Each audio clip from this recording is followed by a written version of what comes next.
মই ছ'চিয়েল মিডিয়াত আছোঁ ছ'চিয়েল মিডিয়াত যিকোনো এটা যদি ভিডিঅ' এটা দিওঁ যিকোনো এটা মন্তব্য এটা দিওঁ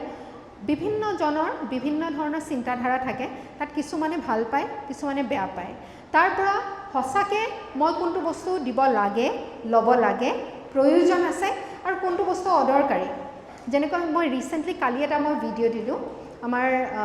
আদিবাসী জনগোষ্ঠীয় লোকসকলৰ ওপৰত তাত এটা কমেণ্ট আহিলে যে বাইদেউ মেডাম আপুনি বাগানীয়া শব্দটো বেছিকৈ ব্যৱহাৰ কৰিছে বাগানীয়া শব্দটো নক'ব তেতিয়া মই চালোঁ হয় এইটো শব্দ সেই জনগোষ্ঠীয় লোকসকলৰ কাৰণে এটা বেয়া লগা শব্দ হ'ব পাৰে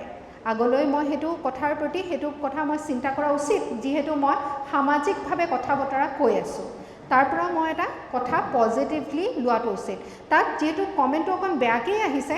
সেইটো মই ঋণাত্মক দিশতেই যে চাব লাগিব সেইটো কথা নহয় কেনেকৈ সেইটো মই ভাল কৰিব পাৰোঁ তাত মোৰো ভুল ত্ৰুটি কিবা ৰৈ গৈছে মই আহাবাৰলৈ বা বেলেগ কিবা কথা উপস্থাপন কৰোঁতে মই ইয়াৰ প্ৰতি সংবেদনশীল হ'ম কেতিয়াবা বহুত বেয়া কথা কৈ দিয়ে তেতিয়া মই জানো যে এই বস্তুটো মই ল'লে মোৰ কাৰণে প্ৰব্লেমেটিক হ'ব সেই বস্তুটো তেতিয়া মই ডিলিট কৰি দিওঁ মই তাত কেতিয়াও কাজিয়া কৰিবলৈ মই কেতিয়াও নাযাওঁ কিয়নো মই যদি তাত ইনভলভ হওঁ তাৰমানে মই সেই মানুহজন যাৰ ওচৰত সেই একো পাৱাৰ নাই অকল এটা মোবাইল ফোন আছে তেওঁ সমাজৰ কাৰণে ধৰি লওক একো কৰাও নাই কিন্তু মোবাইল ফোনটো আছে কাৰণে তেওঁ কিবা এটা মন্তব্য লিখি মোৰ মনত আঘাত দিবৰ কাৰণে যদি চেষ্টা কৰিছে তেনেহ'লে মই সেই পাৱাৰটো দ্বিতীয় এজন মানুহক নিদিওঁ সেইকাৰণে মই একো নকৰোঁ জাষ্ট ডিলিট কৰি দিওঁ